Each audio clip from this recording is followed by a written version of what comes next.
Mungkin sebagian orang berpikir bahwa nggak logis ya, sesuatu dikejar kok semakin jauh. Tapi fakta kehidupan sebagaimana yang saya alami, dan saya yakin semua orang kalau cermat melihat jejak kehidupannya, ini terjadi. Ya. Ketika kita melakukan pengejaran yang terlalu, justru akan menjauhkan hasil.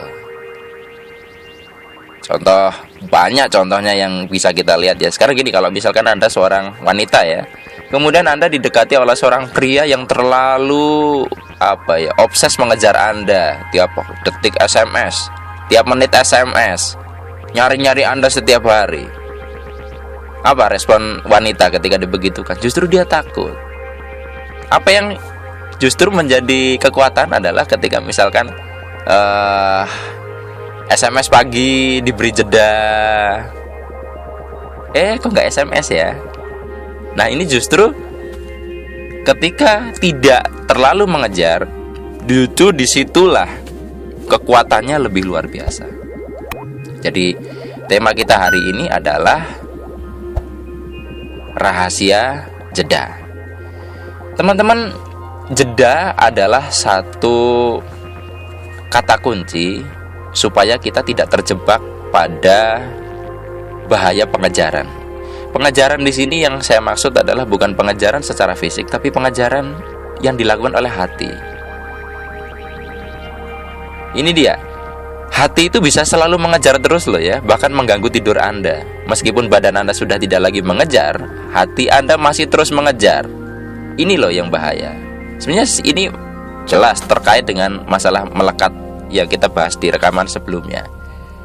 Nah, untuk memahami ini kita review sedikit bahwa di rekaman yang kemarin saya sampaikan bahwa alam semesta dan manusia itu sama polanya, mikrokosmos, makrokosmos. Jadi kalau untuk memahami alam semesta, bagaimana kehidupan bekerja, daripada bingung, cermati apa yang terjadi dengan diri kita, apa yang terjadi di alam kita ini, alam diri kita ini, alam semesta kecil ini. Contoh ya yang terkait dengan topik kita ini, kalau misalkan Anda kehilangan, bukan kehilangan ya, kehilangan sesaat, keselip. Anda punya kunci motor, kunci mobil atau dompet, keselip entah kemana. Pernah nggak Anda mencari, mencoba mengingat di mana ya? Semakin Anda kejar di situ ya, apakah ketemu? Justru mayoritas nggak ketemu kan? Kapan ketemunya? Di saat kita tidak lagi melakukan upaya pengejaran. Kita lagi buang air besar, plang plung gitu ya. Ya, nggak ada hubungannya sama sekali. Ada sedang makan, nonton TV, tiba-tiba Anda ingat, ding, di mana kuncinya? Atau bahkan dari beberapa inbox yang masuk, inbox ke Facebook saya, justru kuncinya ketemunya kedudukan nggak sengaja, lagi nggak sengaja nunduk ngelihat kunci di bawah kursi. Itu dia, kehidupan justru akan memunculkan apa yang kita cari saat kita tidak lagi mengejarnya. Jadi justru banyak yang menjegal pencapaian orang di dunia ini justru adalah terlalu keras mengejar kesuksesan itu sendiri. Ingat, karena terlalu keras mudah patah juga. Terlalu lemah juga nggak bagus ya. Jadi yang terlalu memang nggak bagus. Nah, teman-teman, kalau kita kaitkan dengan agama ya, saya terserah. Jadi agama Anda apa aja dicocokkan. Contohnya saya Muslim nih. Dalam Islam ada yang namanya misalkan sholat 5 waktu. Terlepas dari itu masalah ibadah macam-macam, saya akan membahasnya dari sudut pandang jeda. Ya, kalau misalkan Anda seorang marketing misalnya, Anda dari pagi masuk kantor melakukan upaya pengejaran sana sini ya. Masuk jam 12 siang misalkan, masuk waktu sholat duhur, Anda diminta memberi apa? Jeda, berhenti sejenak untuk melakukan pengejaran dan mengalihkan pikiran dan hati Anda kepada Tuhan. Itu kan jeda.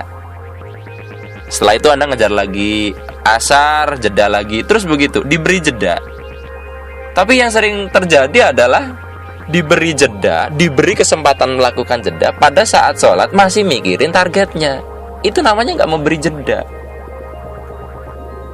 Ini loh, kekeliruan terbesar adalah kita menyepelekan yang namanya jeda. Dikiranya berhenti sejenak untuk menghentikan pengejaran itu mengganggu hasil. Enggak.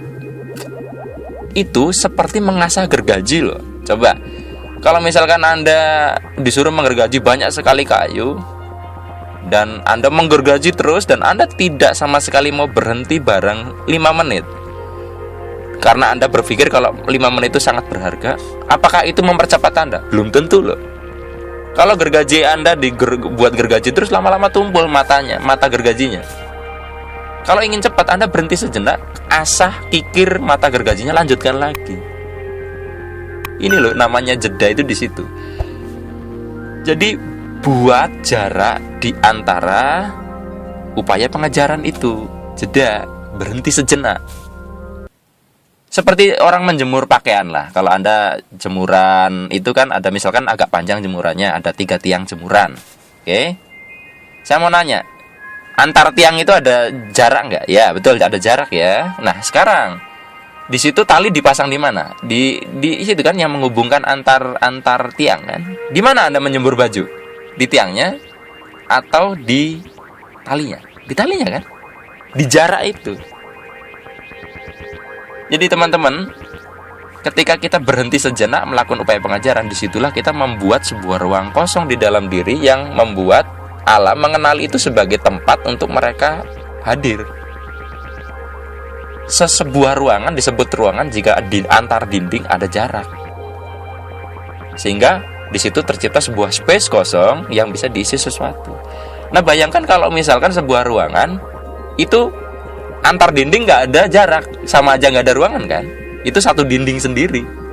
Lah bagaimana kalau itu terjadi di dalam diri kita? Di dalam diri kita banyak menciptakan dinding yang sangat rapat, dinding-dinding pengejaran itu. Bagaimana bisa masuk apa yang kita cari? Saya pun masih banyak belajar kok soal ini teman-teman. Saya menyadari betul, iya saya belum melakukan jeda di sini. Tetap kita sama-sama murid kok di kehidupan ini, kita sama-sama murid. Saya di artikel saya sampaikan ada satu penelitian yang dilakukan oleh Spindrift Foundation. Ternyata ketika di situ tentang efektivitas doa. Ketika doa dilakukan dengan mengejar kesembuhan, ya, itu subjeknya tentang orang sakit ya. Cepat sembuh, cepat sembuh, cepat sembuh, cepat sembuh. Itu justru malah tingkat signifikansi dan tingkat efektivitasnya lebih rendah dibandingkan ketika tidak mengejar. Di situ disebut non-directed. Jadi tidak mengarah kepada satu hasil tertentu, tapi justru dipasrahkan. Baliknya ke sana lagi, dilepaskan.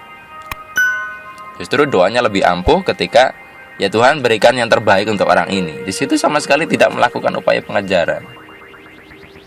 Ya, saya banyak dapat inbox juga kasus lain, jodoh lah, macam-macam ya, yang mereka justru terhambat jodohnya karena terlalu ingin cepat. Makanya ada kata sabar, itu bagus ya. Sabar itu adalah kita tidak terjebak pada ritme pengejaran yang terlalu. Ini ya. Jadi di situ banyak kasus. Ada juga yang cerita di bidang akademik juga sama ya, terlalu mengejar target IPK, malah IPK-nya jadi jeblok ya. Ada juga yang cerita dagangan ya, dagangannya ketika dia sudah tidak lagi terlalu terobsesi, malah lebih banyak konsumennya. Yang properti juga pernah ngalamin penjualannya jadi justru meningkat drastis ketika melakukan jeda ini. Nah saya pribadi pernah teman saya mau jual rumah nggak laku-laku. Banyak yang bilang jual rumah itu jodoh-jodohan ya. Tapi sebenarnya jebakannya adalah orang jual rumah kadang orang itu butuh duit. Nah karena butuh duit itu kan kepengen cepet laku. Ini dia loh, hati jadi mengejar. Nggak laku-laku akhirnya teman saya ini jual rumah. Ya, kemudian ketika pas suatu saat ngobrol dengan saya bilang buatlah jeda. Berilah jeda, tidak lagi melakukan upaya pengejaran itu. Apa yang terjadi di saat momentum jeda itu, justru ada orang nggak sengaja lewat depan rumahnya, ya, kemudian tertarik dan membeli rumah itu dengan harga yang lebih tinggi dari apa yang diharapkan. Ini dia teman-teman. Jadi sadari betul bahwa jeda itu sangat membantu kita untuk menciptakan ruang di mana pencapaian itu akhirnya bisa masuk menempati. Ruang ini luar biasa loh, ruang kosong ini, jeda ini. Kita bisa lihat dari mana-mana di alam semesta pun banyak ruang kosong. Jangan sepelekan jeda. Jangan sepelekan jeda. Nah, tim sepak bola yang bermain terlalu mengejar ya, terlalu tertekan harus menang ya, itu biasanya malah mainnya nggak bagus dan kalah kan. Justru tim yang enjoy easy going ya, itu justru mereka bisa berkembang permainannya dan menang. Ini dia. Jadi banyak contoh lah kalau kita mau membuka mata bahwa justru dengan kita memberikan jeda, tidak terjebak dalam alur pengejaran, justru akan memudahkan upaya kita. Baik, sampai di sini bisa difahami ya.